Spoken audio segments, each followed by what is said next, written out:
Hi guys, ಎಲ್ಲರಿಗೂ ನಮಸ್ಕಾರ. ನಾವು ಇವತ್ತು ಈ ವಿಡಿಯೋದಲ್ಲಿ ಅತುಲ್ ಸುಭಾಷ್ ಅವರ ಕೇಸನ್ನು ಡಿಸ್ಕಸ್ ಮಾಡೋಣ. ನೀವು ಎಲ್ಲ ನ್ಯೂಸ್ ಚಾನಲ್ ನೋಡ್ತಾ ಇರ್ತೀರಾ. ಈ ಒಂದು ಮ್ಯಾಟರ್ ಒಂದಿನದಿಂದ ತುಂಬಾ ನ್ಯೂಸ್ ಅಲ್ಲಿ ಬಹಳ ಓಡ್ತಾ ಇದೆ.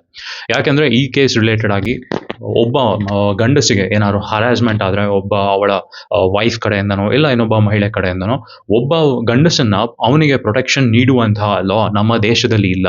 ಅಂಡ್ ಯಾವುದೇ ಲಾ ಇದೆಯೋ ಅದು ವುಮೆನ್ ಫೇವರ್ ಆಗಿ ಇದೆ ಅಂತ ಈ ಏನು ಕೇಸಲ್ಲಿ ಎಲ್ಲರೂ ಡಿಸ್ಕಷನ್ ಮಾಡ್ತಾ ಇದ್ದಾರೆ.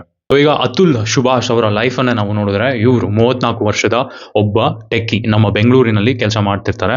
ಅಂಡ್ ಇವರ ಊರು ಬಂದ್ಬಿಟ್ಟು ಜಾನ್ಪುರ್ ಅಂತ. ಸೊ ಅಲ್ಲಿ ಇವರ ವೈಫ್ ಕೂಡ ಹೋಮ್ ಟೌನ್ ಆಗಿರುತ್ತೆ.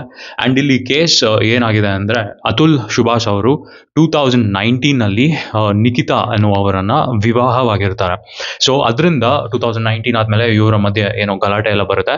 ಅಂಡ್ ನಿಖಿತಾ ಅವರು ಕೋರ್ಟ್ಗೆ ಅಪೀಲ್ ಹೋಗ್ತಾರೆ, ನನಗೆ ಡೈವರ್ಸ್ ಬೇಕಾಗಿದೆ ಅಂಡ್ ನನಗೆ 3 ಕೋಟಿ ಅತುಲ್ ಅವರ ಕಡೆಯಿಂದ ನನ್ನ ಜೀವನ ನಡೆಸಕ್ಕೆ ದುಡ್ಡು ಬೇಕಾಗಿದೆ, ಹಾಗೂ ನನ್ನ ಮಗುವನ್ನು ನೋಡ್ಕೊಳಕ್ಕೆ ಪ್ರತಿ ತಿಂಗಳು ಅತುಲ್ ಅವರು 2 ಲಕ್ಷ ನೀಡಬೇಕು ಅಂತ ಕೋರ್ಟ್ಗೆ ಮೊರೆ ಹೋಗ್ತಾರೆ.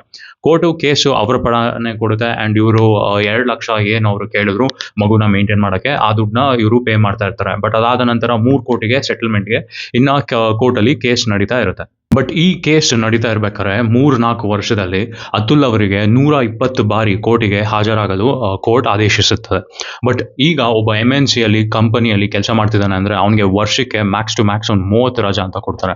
ಇವರು ಇರೋ ರಜಾನೆಲ್ಲ ಈ ಕೋರ್ಟ್ ಹಿಯರಿಂಗ್ಸ್ಗೆ ಹಾಕಿ ಅದಾದ್ಮೇಲೆ ಎಕ್ಸ್ಟ್ರಾ ಲೀವ್ನೆಲ್ಲ ತಗೊಂಡು ಫುಲ್ ಎಕ್ಸಾಸ್ಟೆಡ್ ಆಗಿ ಹೋಗಿದ್ರು ಈ ಕೇಸ್ನ ಫೈಟ್ ಮಾಡಕ್ಕೆ. ಅಂಡ್ ಇದಲ್ಲದೆ ಈ ಕೇಸ್ ಎಲ್ಲಿ ಜಾನ್ಪುರ್ ಅಲ್ಲಿ ನಡೀತಿತ್ತು, ಅಲ್ಲಿ ಇರುವ ಜಡ್ಜ್ ಕೂಡ ಇವರ ವೈಫ್ ಕಡೆಗೆ ಫೇವರ್ ಆಗಿದ್ದಾರೆ ಅಂತ ಇವರು ತಮ್ಮ ಡೆತ್ ನೋಟಿನಲ್ಲಿ ಬರೆದಿದ್ದಾರೆ.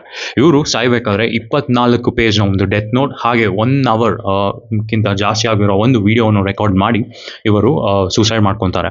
ಸೊ ಆ ವಿಡಿಯೋದಲ್ಲಿ ಏನ್ ಹೇಳಿದ್ದಾರೆ ಅಂದ್ರೆ, ನಮ್ಮ ಕೋರ್ಟ್ ಅಲ್ಲಿ ಸಿವಿಯರ್ ಕರಪ್ಷನ್ ಕೇಸಸ್ ಇದೆ ಅಂಡ್ ಸುಮ್ನೆ ಕೋರ್ಟ್ ಕೇಸಸ್ನ ಡಿಲೇ ಮಾಡ್ತಾರೆ. ಅಲ್ಲಿರುವ ಜಡ್ಜಸ್ ಕೂಡ ಕರಪ್ಟ್ ಆಗಿದ್ದಾರೆ, ಅಲ್ಲಿರುವ ಕ್ಲರ್ಕ್ ಕೂಡ ಕರಪ್ಟ್ ಆಗಿದ್ದಾರೆ. ಅಂಡ್ ಇವರಿಗೆ ಜಡ್ಜೇ ಡೈರೆಕ್ಟ್ ಆಗಿ ಆಫರ್ ಮಾಡಿದ್ರಂತೆ, ನೀವು 3 ಲಕ್ಷ ಕೊಡಿ ನನಗೆ ಅಂಡ್ ಡೈರೆಕ್ಟ್ ಆಗಿ ಕೇಸ್ನ ಸೆಟಲ್ ಮಾಡ್ತೀನಿ ಅಂತ. ನಾವು ಮೊದಲು ಏನು ಕರಪ್ಷನ್ ಅಂತ ಇದ್ವಿ, ನಮ್ಮ ಪೊಲೀಸ್ ಕಡೆಯಿಂದ ಇರ್ಬೋದು ಇಲ್ಲ ಗೌರ್ಮೆಂಟ್ ಅಫಿಷಿಯಲ್ಸ್ ಕಡೆಯಿಂದ ಆಗ್ತಿದೆ ಅಂತಾನು ಒಂದು ನಮಗೆ ತಿಳಿದಿತ್ತು. ಬಟ್ ಇವಾಗ ಏನಾಗಿದೆ, ಕೋರ್ಟ್ ಅಲ್ಲಿ ಕೂಡ ನಿಮ್ಮ ಕೇಸ್ ಪಾಸ್ ಆಗ್ಬೇಕಂದ್ರೆ ನೀವು ದುಡ್ಡು ಕೊಟ್ಟು ಆ ಕೇಸ್ನ ಮುಂದೆ ಹೋಗಿಸ್ಬೇಕಾಗಿದೆ. ಇಂಥ ಒಂದು ಸಿಚುವೇಶನ್ ನೋಡಿ ಅತುಲ್ ಅವರು ತುಂಬಾ ನೊಂದಿರ್ತಾರೆ. ಸೊ ಈ ಒಂದು ಕಾರಣದಿಂದ ಇವರು ಅವರ ಜೀವವನ್ನು ಅವರೇ ತೆಗೆದುಕೊಳ್ಳುವಂತಹ ನಿರ್ಧಾರಕ್ಕೆ ಬರ್ತಾರೆ. ಈಗ ನಿಮ್ಮಲ್ಲಿ ಈ ವಿಡಿಯೋನ ನೋಡ್ತಾ ಇರೋರು ಕೋರ್ಟ್ ಕೇಸಸ್ನ ಅಟೆಂಡ್ ಮಾಡಿರ್ತೀರಾ, ಇಲ್ಲ ಯಾರೋ ಕೋರ್ಟ್ ಕೇಸ್ನ ಅಟೆಂಡ್ ಮಾಡಿರೋದನ್ನು ಕೇಳಿರ್ತೀರಾ. ಇವಾಗ ನಾವು ಕೋರ್ಟ್ಗೆ ಹೋಗಿ ರೆಡಿ ಆಗಿದ್ರೆ ಹಿಯರಿಂಗು, ನಮ್ಮ ಅಪೋಸಿಷನ್ ಪಾರ್ಟಿ ಬಂದಿರಲ್ಲ, ಇಲ್ಲ ಜಡ್ಜ್ ಬಂದಿರಲ್ಲ, ಇಲ್ಲ ಆಫೀಸಲ್ಲಿ ಇನ್ಯಾರೋ ಆಬ್ಸೆಂಟ್ ಆಗಿರ್ತಾರೆ. ಇದರಿಂದ ಏನಾಗುತ್ತೆ, ಕೋರ್ಟ್ ಕೇಸಸ್ ತುಂಬಾ ಪ್ರೊಲಾಂಗ್ ಆಗ್ತಾ ಹೋಗುತ್ತೆ. ನೀವು ಲಾಯರ್ ಫೀಸ್ನ ಕಟ್ತಾ ಹೋಗ್ಬೇಕಾಗುತ್ತೆ, ಮತ್ತೆ ನಿಮ್ಗೆ ಬೇಗ ಜಡ್ಜ್ಮೆಂಟ್ ಸಿಗದೆ 10 ವರ್ಷ 20 ವರ್ಷ ತಳ್ತಾ ಹೋಗುತ್ತೆ. ಇದೊಂದು ಸಿಸ್ಟಮ್ ಅನ್ನ ನೋಡಿ ಅತುಲ್ ಅವರು ತುಂಬಾ ಬೇಸರ ಪಟ್ಟಿದ್ರು. ಅಂಡ್ ಅವರಿಗೆ ಅವರ ವೈಫ್ ಕಡೆಯಿಂದ ಹರಾಸ್ಮೆಂಟ್ ಆದ್ರೂ ಕೂಡ ಅವರು ಯಾರ ಹತ್ರನೂ ಹೋಗಿ ಹೇಳ್ಕೊಳ್ಳುವಂತೆ ಇರಲಿಲ್ಲ.